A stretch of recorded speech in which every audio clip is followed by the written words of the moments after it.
Who likes expensive watercolor supplies? I do sometimes, but I also like the cheap stuff because I'm into art journaling. Anything goes when it comes to mediums that I'm using for my art projects. Today, I wanted to talk to you though about 3 expensive watercolor supplies that might be ruining your watercolor experience. While we're doing that, we're going to be painting a beautiful spread of watercolor florals in my art journal using mixed media, some colored pencils, but I encourage you to use what you have. Let's get into our painting today. We are going to spray down our palette, and we're using our number 12 round, but I want to tell you that I've got my lovely art journal here in my sketchbook paper by Royal Talons. So if you want to check it out, it's all linked below. Yeah, you don't need watercolor paper to paint with watercolor. I'm just saying, even though everyone will tell you you do. So let me show you. All right, so I know we're talking about expensive supplies and how they might be ruining your paintings. But today, really quick before we start with that, I'm just gonna grab random paint colors and you're just going to start making floral shapes.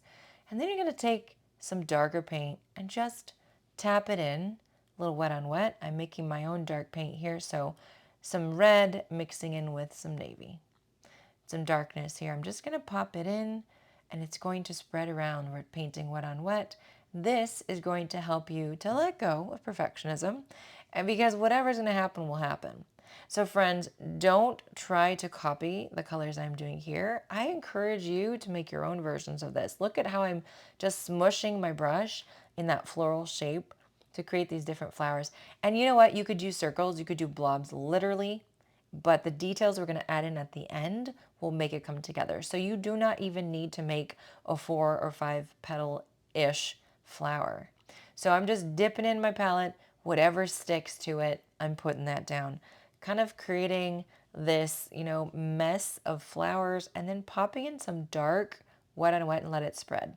Okay, so my first tip here is that, maybe well, first of all, this is the issue. You're afraid to waste paper, okay? The tip comes after the issue. So you're afraid to waste paper. Maybe your paper is too expensive. Every brush stroke feels risky when a single sheet might cost $1 or $2. And so, what is my advice? My advice is to paint on sketchbook paper, for example, like here, or paint on a cheaper watercolor paper that only costs you, some cents. Because look at how beautiful and vibrant this is, and it's not watercolor paper. Isn't that crazy? You just have to remind your brain it's okay. It's going to get some weird textures and blooms, and you decide that's all right, and you embrace what that will be. When you paint on this cheaper paper, you realize that you let go of a lot of that stress and anxiety. So you can see here that I've added in some browns to the color. I'm just grabbing whatever variation I want to. Right now I decided to add in some blue. And so just sweeping it across lines. You could do straight lines, you can do curved lines. And recently I shared a video on how if you paint faster, you do not overthink. So that's what I'm encouraging you to do. Just put some blobs. At the end of the day, you could do a bunch of circles, fill them in, and then the details later will bring out those flowers, okay? Try it out. Test me in this and see if it works out. So we're gonna put a few more blooms here. You can use more, I do more medium and then darker paint. You can do light paint too though. Just putting in a little bit of this burgundy for that extra oomph, that extra pop. As I talk about that next thing, maybe another thing you deal with is you hesitate before making a mark. Right now I'm saying just go for it, put those marks down, don't hesitate. Instead of painting freely, you overthink every decision. So instead of doing what you're doing, you're going to paint fast, maybe set a timer for 5 minutes and see where you get in 5. We're going to do a nice little U shape here for a very simple aqua vase and just start filling it in, start painting it in. We'll add other colors, so just don't even worry about that first layer. I hope things are starting to sink in for you. I hope you're understanding how expensive supplies, as lovely as they are, can really bog us down. And I want you guys to understand what to do instead. These are my opinions. You can do what you want, but I just want to share how to let go and just play more. Now we're just doing squiggly lines with green. See? Anyone can do that. This isn't looking that fancy yet, but we've got details and miles to go. So I've got my green. My favorite thing is just to mix up some brown and just like mute those colors so they feel more natural, they look more natural. And always, friends, you can slow it down, you can pause the video, or you can even do halftime so it's slower so you don't feel like you're rushing. But we all have the different styles that we paint with, and that's okay. Slow it down, speed it up, whatever is what you need, whatever it is that you need to do. So I'm putting in some stems just where I would see them visibly there. And then smashing the brush down, put in some green. Look at how simple. I'm not making these really intricate leaf shapes, just blobs. For that center, showing that darkness between flowers. And adding in some more green in the outside wherever I see fit. So maybe the next thing applies to you. Maybe you become overly attached to the outcome of your painting. So the thing is, the more money you invest in your supplies, the more pressure you feel to create this masterpiece or something that's just going to be so fabulous. So you can let go of the mindset that it has to be fabulous, or you can let go of the expensive supplies. I mean, either way. But just here to kind of help encourage you. All right, we did a little splatter. Now I'm going to grab some turquoise, and I'm popping that in while it's still wet. Swooping it around, just filling that in. I want you to really feel what it feels like to just let go and put in those colors. I mean, it can feel risky, but it is just paper. And guys, because I have so many pages in this sketchbook, I don't have to worry because I have a million more that I can paint in. And so if you don't like a painting, you can add black pen over the top, or you can rip it out of your sketchbook and you can start over. Isn't that wonderful? So much in life we cannot redo, undo, change, reverse, whatever. With art, you can just start over. Okay, I've got some dark color here. Use whatever you want for your centers, and I'm just dabbing in some circles to create my centers. Nothing fancy, just fun. And yeah, it's going to spread because some of it is wet. It might get totally out of control, and just know that that's all right because it's watercolor and it's supposed to do that. Here's another tip. Here's an issue first. I'm just going to sop up that little spread. Maybe you stop experimenting, because of your stressful supplies, because the fear of ruining expensive materials can keep you from trying new things. Again, that's why we get back to this part. I have expensive and cheap supplies. I have a mixture of those. But use what you want. But if it stresses you out, rethink it, change it. Let's go dark here. We're going to add in our second layer for some of these flowers. Just some darker saturations of the paint we've already used. Grabbing some blue because I put blue in here. Ooh, that's nice. And look at how that's just popping off the page. I'm just kind of scribbling very loosely, really not trying to worry at all because life has too much to worry about. And I want to share with you my fifth tip before we run out of time because it's inevitable. So maybe you paint tighter and more carefully with your expensive supplies. And honestly, anxiety often leads to this stiff, overworked painting when you feel like you can't quite relax because you're afraid to waste. Yes, pop in some extra blue there to give that pop of color. I'm loving this. Still wet, still spreading. And so I just, want to give you that heads up of maybe sometimes you paint on the expensive stuff or with the expensive stuff, and maybe sometimes you use the cheaper stuff. But pay attention to how you feel with both and compare your work. Honestly, oftentimes the works that I like, if I have to do them twice, are the ones that I like the best, are the ones that I have used painting supplies that did not stress me out.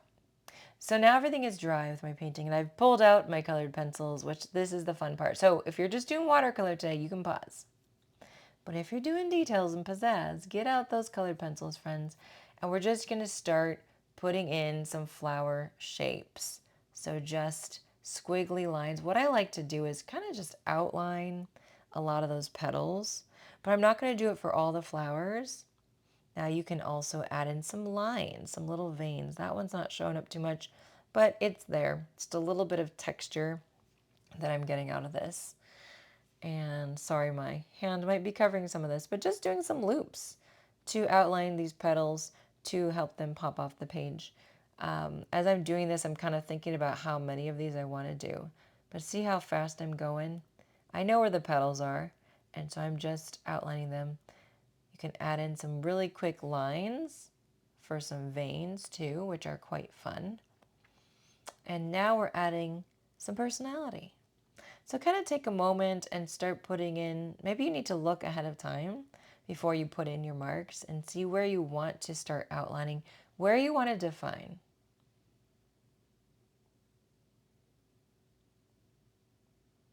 I do love how the darkness here just really helps those light pale flowers stick out.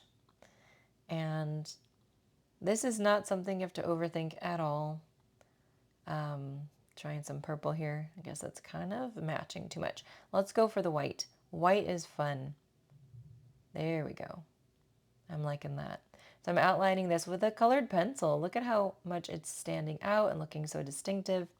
I'm just putting in a few little veins here and there. And this flower is looking gorgeous. Let's do this to the other one too.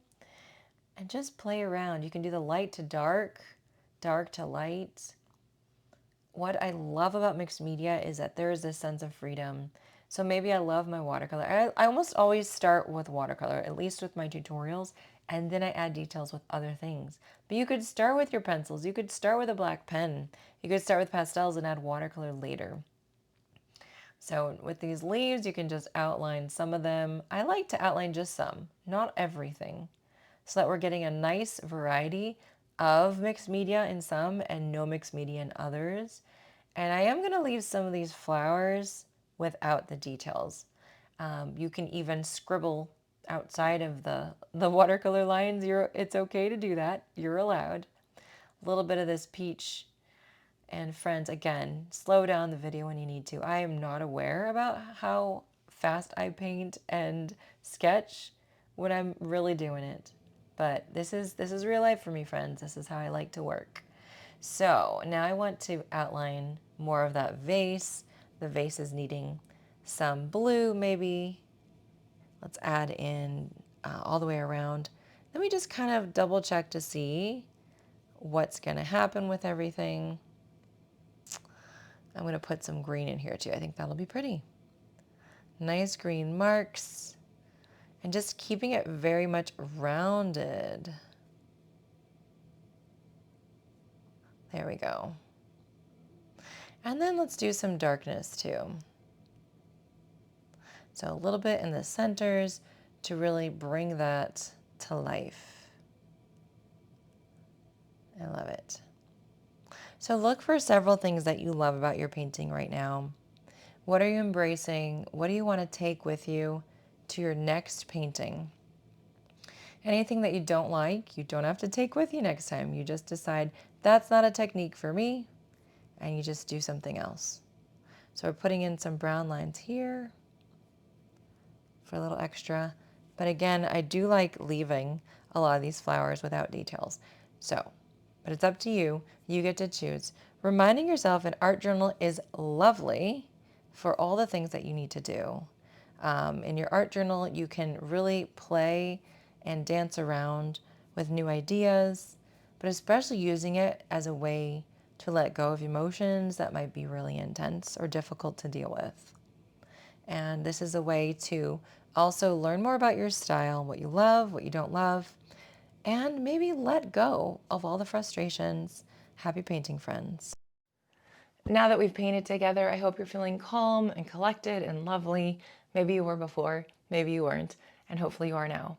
I did want to draw your attention to several things. First of all, Patreon exclusive content. If you like the mixed media stuff in the art journaling, look to that for more, because Patreon is a great place where I get to share exclusive tutorials and tips and tricks and studio updates that you can learn about what's going on in the studio these days. And the other thing is I will be going to Scotland in about a month. And so although I will be busy, I will still be posting. I did want to put my next art retreat down here, link below, for Italy. That's next year, so far away. But if you'd like to attend, put your name on the list and, we'll see what happens. So I thank you so much for being here, friends. If I do have a free class, it's always linked below. Sign yourself up. We have such a great time over there. Happy painting, and as always, happy mental health. Mwah.